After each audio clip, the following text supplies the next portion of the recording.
સોમનાથ ખાતે જલારામ મંદિરે લંડનના વિદેશી પરિવાર સહિત શોભાયાત્રામાં સ્થાનિક લોકો જોડાયા. સોમનાથ પ્રભાસ પાટણ ખાતે જલારામ બાપાનું મંદિર લંડનના ધોબી પરિવાર દ્વારા 20 વર્ષ પહેલા બનાવવામાં આવેલ છે અને ત્યારબાદ દર વર્ષ આ પરિવાર અને તેમના સગા સંબંધીઓ London, UK, America, Africa, Australia સહિત અન્ય દેશોમાંથી અને ભારતના ગુજરાતના અન્ય શહેરોમાંથી પધારે છે અને જલારામ જયંતી ધામધૂમથી મનાવે છે.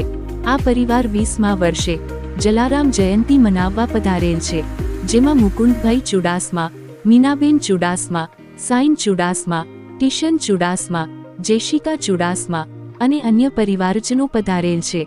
જલારામ જયંતીના દિવસે પણ જુદા જુદા કાર્યક્રમો રાખવામાં આવ્યા હતા, જેમાં ધ્વજારોહણ, પૂજન, કેક કાપેલ, 56 ભોગ અને બપોર બાદ ભવ્ય શોભાયાત્રા કાઢવામાં આવેલ હતી, જે શહેરના મુખ્ય માર્ગો ઉપરથી કાઢવામાં આવેલ અને બેન્ડ બાજાની રમઝટ અને ફટાકડા ફોડી મનાવેલ અને દાંડિયા રાસ સાથે શોભાયાત્રા નીકળેલ અને શોભાયાત્રામાં લોકોને વિદેશની ચોકલેટની પ્રસાદી વિતરણ કરવામાં આવેલ. શોભાયાત્રા બાદ ભોજન મહાપ્રસાદીનો લાભ લોકોએ લીધેલ હતો. આ શોભાયાત્રામાં મોટી સંખ્યામાં લોકો જોડાયા હતા.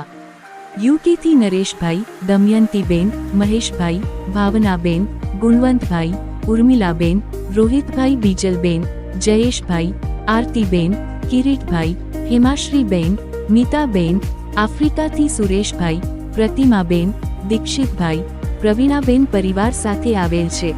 ઓસ્ટ્રેલિયાથી દીપકભાઈ, માધવીબેન, અમેરિકાથી સુરેશભાઈ, અરુણાબેન, પન્નાબેન, આ વિદેશથી તમામ જલારામ બાપાના ભક્તો જોડાયા હતા.